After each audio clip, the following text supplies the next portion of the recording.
The latest Insomniac Spider-Man came out, and it came out to a wide critical acclaim. Lots of people love it. It is some of the finest Spider-Man video games ever made, and it is selling like crazy. It breaks the 24-hour sales record. Absolutely nuts if you ask me. Heck, to some people, it's probably gonna be their game of the year. Personally, I'd go for Baldur's Gate 3, but hey, Spider-Man 2 might be a potential winner. However, there are some things about the game that have been brought up that are definitely worth talking about, particularly the progressive elements in the game, because some of them are pretty dumb. We talk about the Spider-Man mods that mod Black Cat. That video with some real spicy adult discussions that are not advertiser friendly, or at least I thought it wasn't until YouTube said, actually it is advertiser friendly. Okay then, YouTube, thanks for remonetizing the video. But that was for the previous Spider-Man game that got ported on the PC. Let's talk about the newest one. So what are the progressive elements in Spider-Man 2? Thank you, the gamer, for showing us all of them, complete with the flags and all of that. The streets of Manhattan are filled with the pride flags that are pretty much everywhere. Black Cat is bisexual now, so you're making a super hot character even hotter. Great job, game. How progressive. You got an entire side quest dedicated on helping Miles' classmates at the Brooklyn Visions Academy. One quest involves helping a guy asking his boyfriend out to homecoming. One quest involves a puzzle from a rival school who apparently kidnapped the school mascot as a revenge prank. And one of them has a clue talking about BIPOC artists. The Emily May Foundation has a diverse board, with Dr. Young being non-binary, apparently. Even the non-gender neutral Spanish language had to refer to her in a gender-neutral way. How progressive. How progressive indeed. Personally, I don't mind these stubs. I can still tolerate them just fine. But what I cannot tolerate is the awful jazz hands. Sorry, I cannot take that seriously.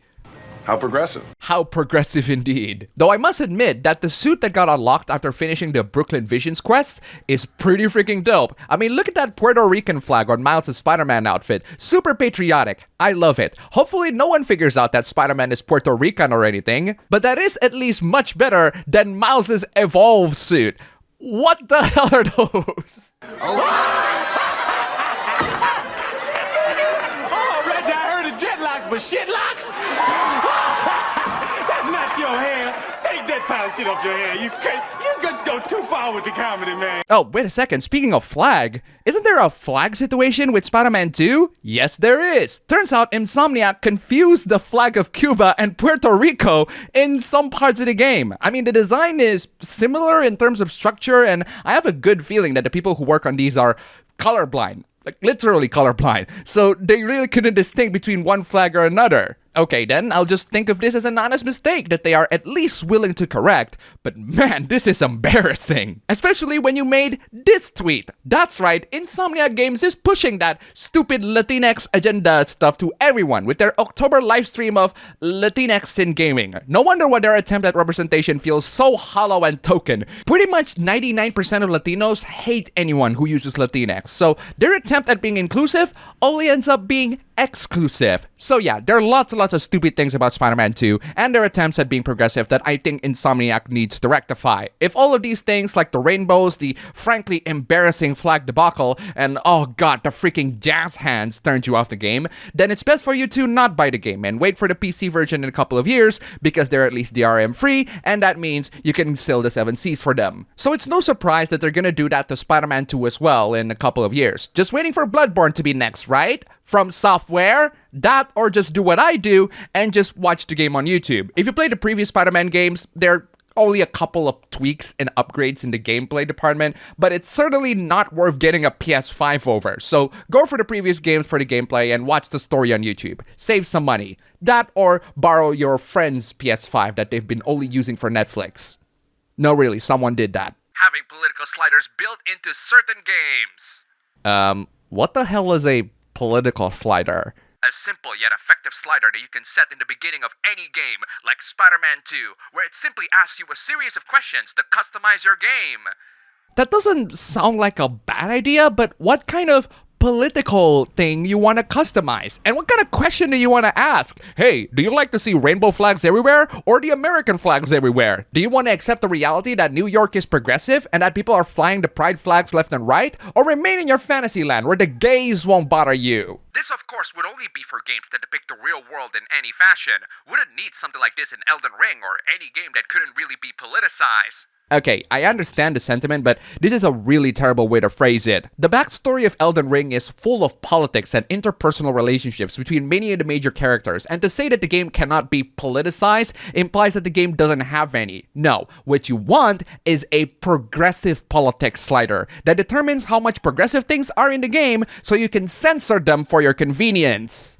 How progressive? And yes, that's what this is. This is censorship. You are advocating for the developers to give the option to censor stuff that you don't like. If a modder can simply change the pride flags to American flags in his game so he can enjoy what he's playing, why can't developers do the same for their audience? Because Insomniac is a progressive developer, and you just suggested to them to give players the option to censor progressive things out of their games. They're not gonna be a fan of that. They are very passionate about LGBT people. You can even say they are prideful to them. Asking people to censor the things that they're extremely proud of is like asking Thor to put his hammer down. Yeah, no. Bad call. He loves his hammer. I use logic when it comes to politics. Let me stop you right there. I already don't believe you. No, you do not. No, you do not, you low-life imbecile. No one uses logic when it comes to politics, and anybody who says otherwise are delusional and way too far up their own asses, including you, and I will show you how. That means the middle, since both sides seem to have good points and also just plain stupid, illogical points, which I cannot stand by. Exhibit A. You. Your brain's even slower than your feet. I use my brain rather than my heart for any situation. Okay, Spock, but sorry to say this, no you do not. You started this conversation by suggesting a progressive slider, because that's what it is, because the progressive stuff in the game bothers you. Even if I think that your idea is great, this whole post is not logical. It's very emotional, and you don't even realize it. The more you sugarcoat this post as a logical thing rather than an emotional thing, the more up your own ass you are. Also, I do not like the word woke, but it really does sum up what I'm talking about. And yet you proceed to use that word in the subsequent paragraphs. You left-wing leaning parasite. You expect me to sit here and listen to your drivel? Spider-Man 2 would benefit from this immensely, since they decided to go the full-blown woke or very liberal avenue, instead of having it somewhat in the middle at least for everyone to enjoy. Okay, you clearly haven't played the game, or even just watched the cutscenes on YouTube at least. Yes, there are lots of progressive stuff in the game. Yes, some of those progressive stuff are pretty dumb. Yes, those stuff got banned in some regions. However, in the context of the whole game, the whole package, 100% of the game, the progressive stuff makes up only some parts of the game, maybe around 5% at most. The rest of the game is filled with stuff that are actually essential for the game, like the gameplay, the combat, the story, the stealth, the exploration, the web swinging, all these Spider-Man fighting supervillains, you know, video game stuff, Spider-Man stuff, which is the primary reason why people buy this game. They want a Spider-Man game, and they got exactly that. Did I mention the game sold pretty fast and breaking records? Did I mention players loving the game? Are there haters of the game? Sure. Are there people who find the game disappointing? Yes. But in reality, a good majority of people love this game. That's the reality. A reality that you are not living in, apparently. You're arguing against reality, and that's exactly what I'm saying here. That's not reality. That's not the reality that I live in. You're not living in reality. You're totally detached from reality. About 26% of the population in the world is liberal or woke. Okay, where the hell did you get these statistics from? You have a single fact to back that up. Are you telling me that Insomniac is leaving 74% of their players out to dry? Oh my god, you are so terminally political and terminally online that you see video games as a political statement. You are no different to the woke people that you are complaining about. You are both complaining about completely inoffensive minor details that most people can perfectly overlook. You don't see video games as video games. That's the biggest issue that I have with you. So here's a reality check for you. 100% of people buy Spider-Man 2 because they want to be Spider-Man.